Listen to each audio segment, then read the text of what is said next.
President William Ruto. President William Ruto foreign policy is bringing foreigners in our country. That is for his foreign policy. Whatever the guy who had the whisk here, and I think ile ng'ombe ilikufa na hiyo mkia iliheshimiwa kushida. Sorry for that. Huwezi kuja hapa kutuambia when people come here and announce to go and fight their country, you tell us that they are making peace. You are comparing them with peace agreements that were done by President Kibaki and President Uhuru Kenyatta.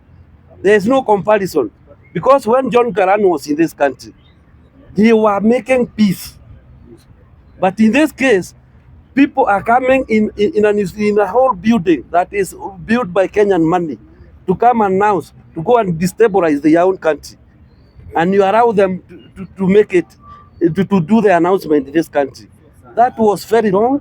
That is painting our country in the wrong way. We had the guys from M23 some other time. They came in this country. The president of DRC requested President, can you arrest those rebels for me? He didn't.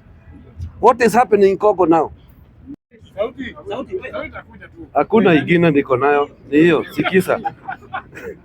Members, let us not be intimidating, okay? Tuache mtu akisimama hapa kama nini, kama na heckle utakuja useme yako. We are being treated to Ruto drama here.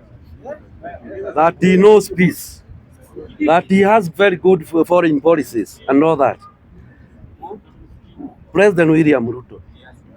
President William Ruto foreign policy is bringing foreigners in our country.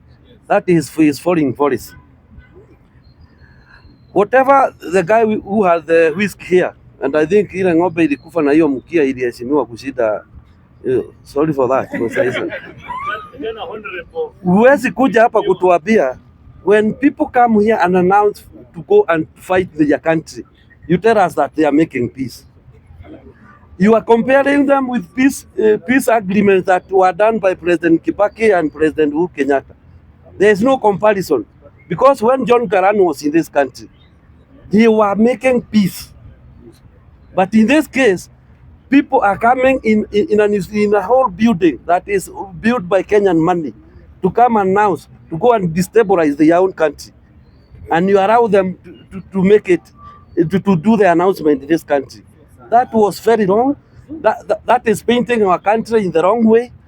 We had the guys from M23 some other time. They came in this country.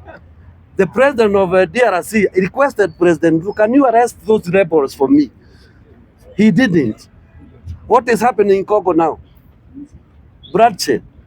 So, I think our president needs to be recorded and told what is right. There was a president in Uganda called Idi Amin.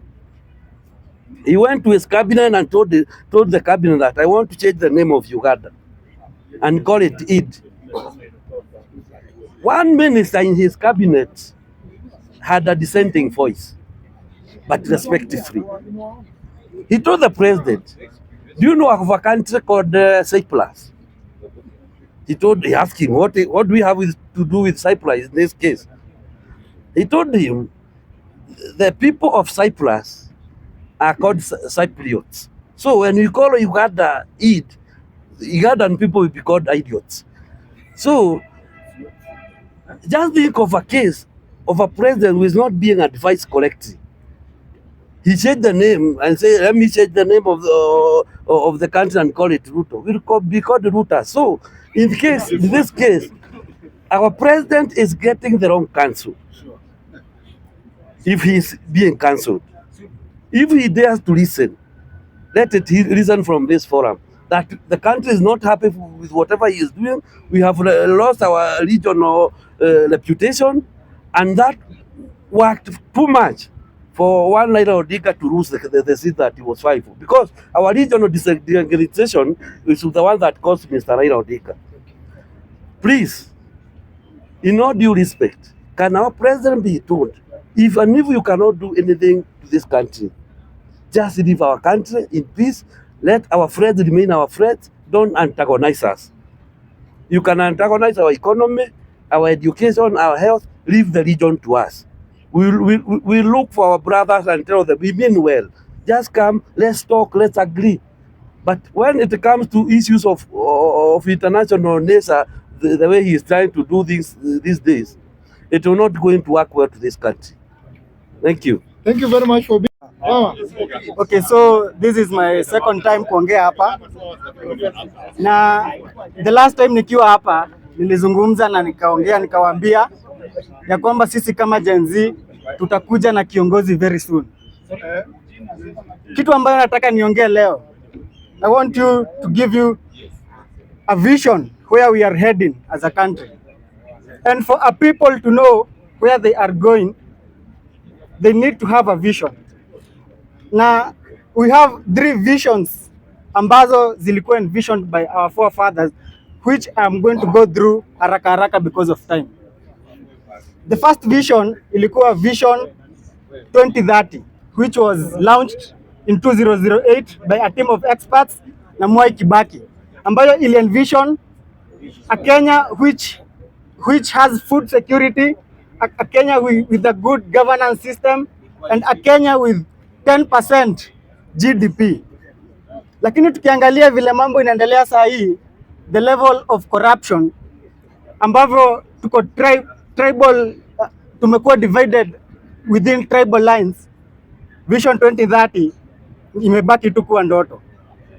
The second vision, EAC vision 2050, which was envisioned by Mwalimu Julius Nyerere in 1960s. Aliambia Jomo Kenyatta, punguza wait. Aliambia Jomo Kenyatta, delay your independence. Let us delay our independence ndo sisi tushikane kama East African. Yeah. When we look at the East African community sahi, what is happening? We are seeing rebels here in our country coming to form government of their countries. The other day, Dr. Kizza Besigye was abducted here, and we stand with the people of Uganda to condemn the abduction and the arrest of Dr. Kizza Besigye, na tunataka awachiliwe mara moja. That vision ambayo nitaipitia haraka haraka, which is very important, na nataka mnisikize. It is the AU, the African Union, which was launched in 2013 by Muammar Gaddafi, ambayo ali-envision an Africa with one currency, an African with one passport without borders, an African with one visa, one currency. But what is happening right now in the AU?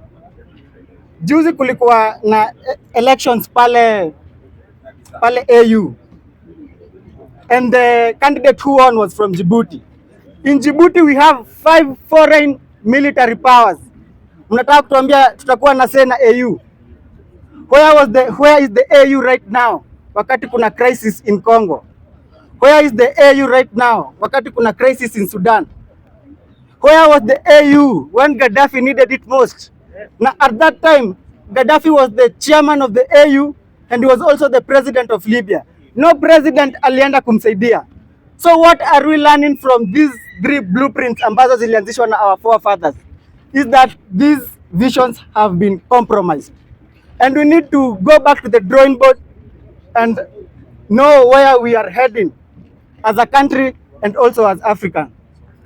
Na sasa nataka nizungumzie jambo la mwisho, which is very much important. We have realized that our greatest enemy is neo-colonialism. Mzungu wakati alikuja hapa, alikuja na Biblia na bunduki. The Bible to enslave you mentally, na bunduki to control you. Na leo asubuhi nilikuwa nasikia pastor wengine wanahubiri hapa, na wanahubiri na nguvu sana, na sijui ni kina nani wanawalipa sadaka.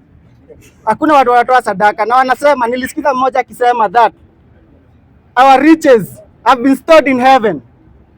Ati utajiri wetu sisi kama Mwafrika uko mbinguni. Na mzungu wakati alikuja Afrika alisema, don't let Africans know what is below their feet.